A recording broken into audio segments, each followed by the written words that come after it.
What's going on, guys? Alex, Mr.Snitchy here, and welcome to another episode of the Vertical Gameplay series.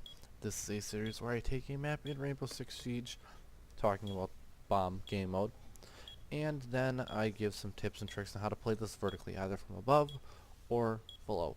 Today's map is Clubhouse, and we are starting at the second floor with the bedroom and the gym bomb site. So, starting off with A, this floor is mostly breachable because we are directly above the bar. So I'm just going to blow up a couple holes. However, there are a couple places that you can't. Nothing there. Nothing there. But they are there. So it just depends on where in the hell you're looking. So this entire area is breachable. I know most of the time you have somebody that plays in the bathroom. This entire bathroom floor is breachable.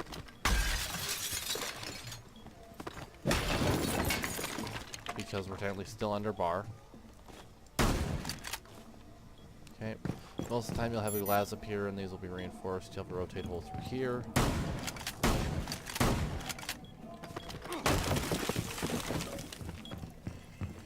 As you guys did see in a previous Road to Whatever Rank video, I played Mirror up here. This is all destructible. This is not, however. For whatever reason, they made the yoga mat bulletproof.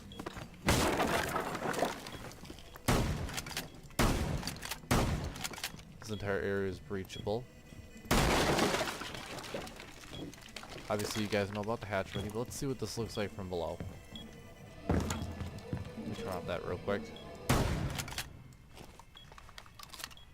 So, as you can see, when we're under the B-bomb site, basically this pipe is your no-go. This is not breachable, but everything else is below out until here. Right about there. So you can watch that from above. You can watch that from above. You can watch this from down here.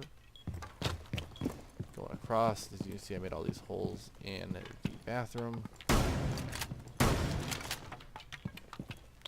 And underneath of a bomb site. Same story.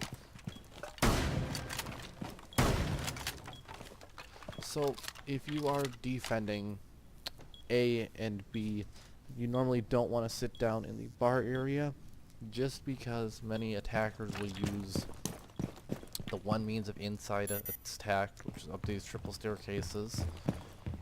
I mean, you might get lucky. Make a rotate hole. You can rotate through, I guess, if you're a cav or a roamer. But you never want to play this as a defender. The best way you're probably able to use this is going to be as an attacker. If you have somebody, let's say, hunkered down and it's like a one-on-one. Ooh, excuse me. That's hunkering down in the bathroom. You can then open up the roof here just with a shotgun. Throw a grenade through, make them move maybe flush them out. However, since this is the top floor bomb site, you can't shoot the top. So let's move on to our next bomb site. Okay, so let's talk about our second floor bomb site, which is cache and CCTV room. We're going to start off with B bomb site or CCTV first. So, as many teams probably know, you reinforce one or both of those. Reinforce both of these, throw a bandit or a mute on there. This floor is completely breachable. And wouldn't you know, we are in the connector between the stairs there and the bar. So if I just come over here real quick. One corner. Another corner. This entire area is destructible, as you see. Oops, come on. There we go. So this entire area is destructible. The hatch. Many attackers will use that because you can't reinforce it. You know, just common stuff. Since we're on the top floor, that doesn't work. So this bomb site, as we all know, this bomb site is a bitch to defend just because they have so many angles.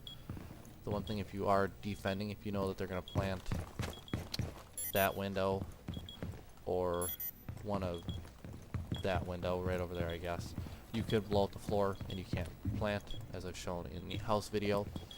That's one way to curve this, and they have to drop in and they have to put it on a less than optimal place, I guess you could put it like that. So that's B bomb site. Floor is completely reachable. Basically the same story with A.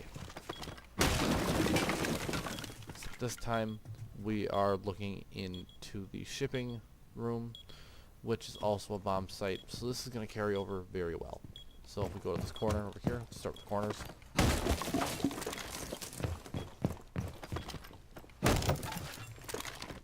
Concrete. More concrete. More concrete. So right about here and then over here. So you can forget about this little area here, but it's basically from here over to right about there. So basically just cut that area out. Over here. That's a corner. And that's a corner. So once again, basically the same thing. You can't defend it from the top because that's the roof. Complete floor is completely killable. Normally have this muted or bandited. You normally place an attacker up on the roof so they can shoot that out and they can look in. Glass, buck. Maybe some attacker with a shotgun, maybe Sledge with a shotgun, maybe Habana with a shotgun. And as we all know, this wall is reachable. So this site, as we all know, is a bitch to defend, and it's basically just because of the floor. We go downstairs real quick. As you can see with all my nice sledge holes, they're everywhere. So basically, if you take what we've learned from the B-bomb site, you can basically do the same thing with the stock room bomb site when we get to that map, or that bomb site. Let's move on to the next bomb site. Okay, so let's talk about our third bomb site, which is the only first floor bomb site on Clubhouse, which is going to be the bar and the storage room. So, as I showed earlier in the upper bomb sites, you can play the upper bomb sites from below as a defender, which isn't the best idea, just because of how trafficked it is.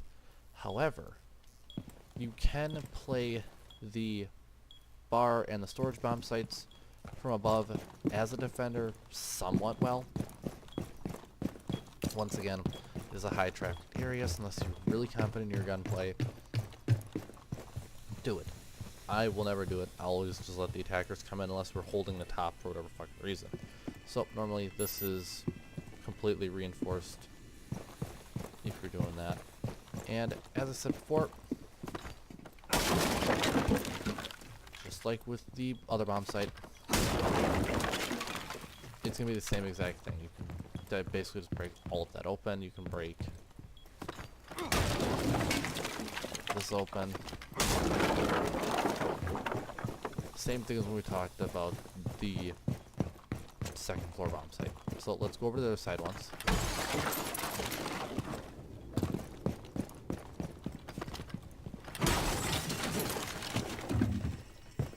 So with the storage bomb site, this is exactly what I said with the cache room bomb site. You can play it from below as a defender if you're in cache room. However, it is a high traffic area normally because they are pushing in through. If they spawn over here, they're going to push in through, and they're going to take control of bar and the triple staircase so they can get in, so they have another attacking point. It's basically the same thing. Same thing as before. If you guys want to go back, watch that. You cannot hold a stock room from below because that's all concrete. And you can't hold bar from below because it's all concrete. So basically, if you want to know any differences between this, there's nothing. If you go to the first objective, that'll be used for A. If you go for the second objective, which is cash room that I explained, that's going to be used for the storeroom. There's nothing new here.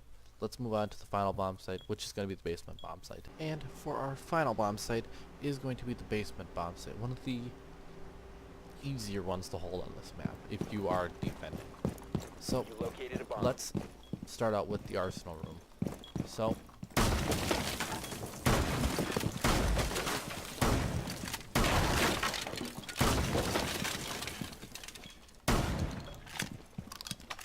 as most of us should know, this is above in the kitchen. This is all breakable.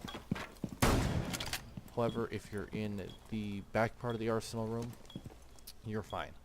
You're completely fine once you hit that corner. Good. As a defender, this is probably one of the worst areas you can be. You can, normally somebody sits here watching the hatch. If you want, there's an easy counter to that. You can blow open all those. So that's just the basics of the arsenal room. Church, it's different.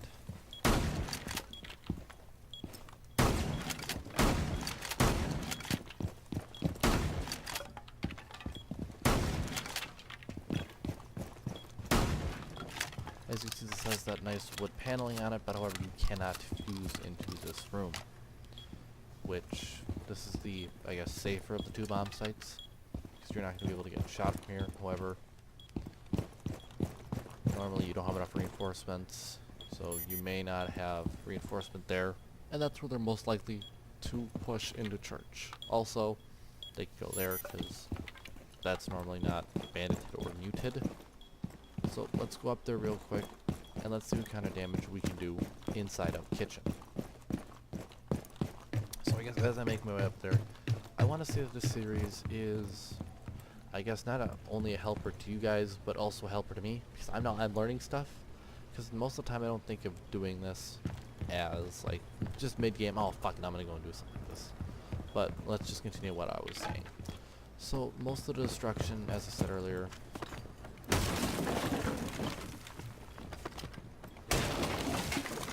you can break anything and everything wanting to hear. You can technically watch the rotate if you really want to. Just all everything. This is all in that hallway. And then we're getting into the back end of the T hallway. You can technically watch if there's somebody camping here. You can technically just shoot them there. However, this you can't do like a two-story. You can't do a two-story one, which is okay. But all this is breachable. Church is gonna be your best bet if you want to stay alive for longer. But fleeing the site from below is basically a death sentence, because they're going to throw that hatch out, and they're going to have somebody right about there peeking through, or you can't see them, but they can see you. You can't really, I guess, you can't really do that unless you're going to be waiting and you know there's a thermite, like you're pulsing it, you can just shoot them. Around here, they got a fuse, hopefully it can destroy it. But this bomb site is obviously the least safe of the two. My opinion, you don't want to get fused or anything like that playing church. That is the disadvantages though, because then you're going to have people pushing the blue room here and the hallway back here. So, if you guys liked the video, comment, subscribe, do all that fun stuff, and remember, snitches get stitches.